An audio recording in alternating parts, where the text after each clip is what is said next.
Le premier jour de l'année 2020, Dominique Farrugia avait tenu à partager son impressionnante perte de poids avec sa communauté. À l'époque déjà, l'ancien membre des Nuls s'était félicité d'avoir perdu plus de 30 kilos. Une année s'est écoulée, et Dominique Farrugia a de nouveau perdu du poids.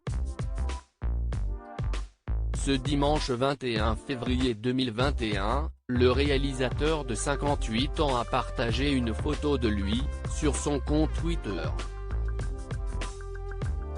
Assis dans un fauteuil roulant, les traits du visage fins et visiblement très amincis, il se prend en photo dans un miroir.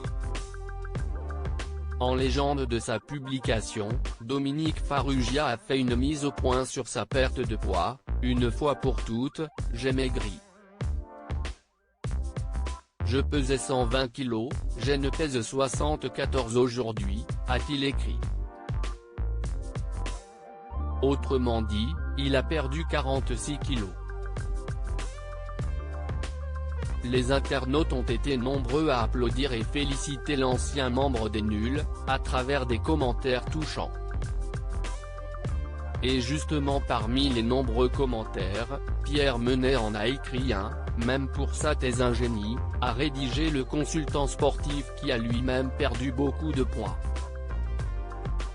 Franck Dubosc aussi a félicité Dominique Farrugia, tout comme Carl Olive et Michel Denisot. La bataille de Dominique Farrugia contre la sclérose en plaques. Depuis près de 30 ans, Dominique Farrugia se bat contre une sclérose en plaques. Cette maladie neurodégénérative attaque le système nerveux central et peut provoquer des perturbations motrices, ce qui explique le fait que Dominique Farrugia doive parfois se déplacer en fauteuil roulant. C'est à l'âge de 29 ans qu'il a pris connaissance de sa maladie, comme il l'avait confié dans les colonnes de Paris Match. Cette maladie, je ne parle pas. J'essaie de ne pas embêter mon entourage avec, il y a des choses qu'il faut garder pour soi. En ce moment, je suis beaucoup en fauteuil roulant car je suis tombé il y a 1 an et je me suis fait mal au croisé du genou, confiait-il. Et de conclure, pour moi, c'est quand même de plus en plus difficile. Je passe de plus en plus de temps en fauteuil roulant.